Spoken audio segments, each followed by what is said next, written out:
নমস্কার, আপনি শুনছেন টিভি9 বাংলা ডিজিটালের পডকাস্ট কানে কানে। আর আমি রুমেলা বলছি। মলত্যাগেই কোটি টাকা আয়, বাঁচছে হাজারো জীবন, রমরমিয়ে চলছে ব্যবসা। কিভাবে?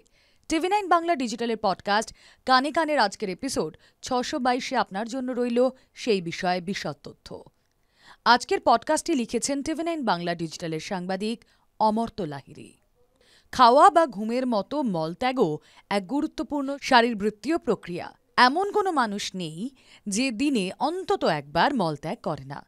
কোষ্ঠকাঠিন্যের সমস্যা থাকলে অবশ্য আলাদা কথা, সবাই এটা করে থাকে।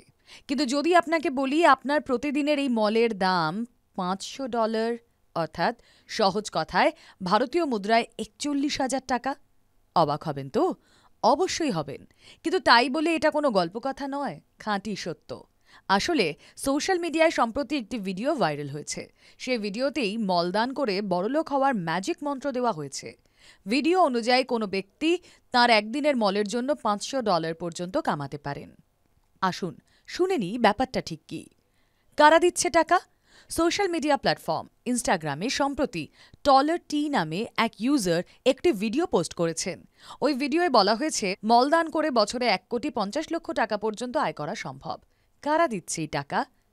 goodnatureprogram.com নামে এক মার্কিন ওয়েবসাইট এই টাকা দিচ্ছে। কত টাকা পাওয়া যাচ্ছে? goodnatureprogram.com ওয়েবসাইট জানিয়েছে একদিনের মলের বিনিময়ে মানুষ পাচ্ছেন $500 করে, অর্থাৎ ভারতীয় মুদ্রায় 41,000 টাকা। এই হিসেবে মাসে আয় দাঁড়ায় $1,500 বা প্রায় 12 লক্ষ টাকা, এবং বছরে $1,80,000 বা 1,50,00,000 টাকা। কি হয় এই মল দিয়ে? আসলে মানুষের অন্ত্রে মাইক্রোবায়োম নামে এক ধরনের ব্যাকটেরিয়া থাকে। অনেক সময় বহু রোগের ক্ষেত্রে রোগীদের শরীরে এই ব্যাকটেরিয়ার ভারসাম্য নষ্ট হয়ে যায়।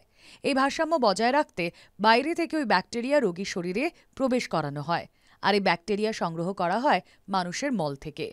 আর সেই কারণেই কোটি টাকা দিয়ে মানব মল কিনছে goodnatureprogram.com ওয়েবসাইট। কিভাবে বাছা হয় মলদাতা? তবে যে কেউ চাইলে মলদান করতে পারেন না। স্বাস্থ্য পরীক্ষা এবং ভিডিও স্ক্রিনিংয়ের মাধ্যমেই মলদাতা নির্বাচন করা হয়। দাতা নির্বাচনের জন্য আরও অনেক গুরুত্বপূর্ণ প্রক্রিয়া রয়েছে। দাতাদের কাছ থেকে প্রথমে তাদের মলের নমুনা সংগ্রহ করা হয়, তারপর সেই নমুনা পরীক্ষা করা হয়। তার মল নিয়ে চিকিৎসক গবেষকদের কাজ হবে কিনা, তারপরই ওই ব্যক্তির কাছ থেকে নিয়মিত মল সংগ্রহ করা হয়। শৌচাগারে $10 লক্ষ ফ্লাশ। আমেরিকা ও কানাডায় মল বিক্রির প্রবণতা ইতিমধ্যে বেশ জনপ্রিয় হয়েছে। অনেকেই এইভাবে আয় করা শুরু করেছেন। কেউ কেউ এটাকে রীতিমতো ব্যবসার জায়গায় নিয়ে চলে গিয়েছেন। ভিডিওটি ইনস্টাগ্রামে পোস্ট করার পর অনেকেই বলেছেন, এর মানে আমি শৌচাগারে $10 লক্ষ ফ্ল্যাশ করছি। আপনাদের কেমন লাগছে টিভি9 বাংলা ডিজিটালের পডকাস্ট কানে কানে? কমেন্ট বক্সে প্লিজ লিখুন। সেই সঙ্গে সাজেশনস দিন কি কি বিষয়ের উপর পডকাস্ট শুনতে আপনি আগ্রহী। শুনতে থাকুন কানে কানে।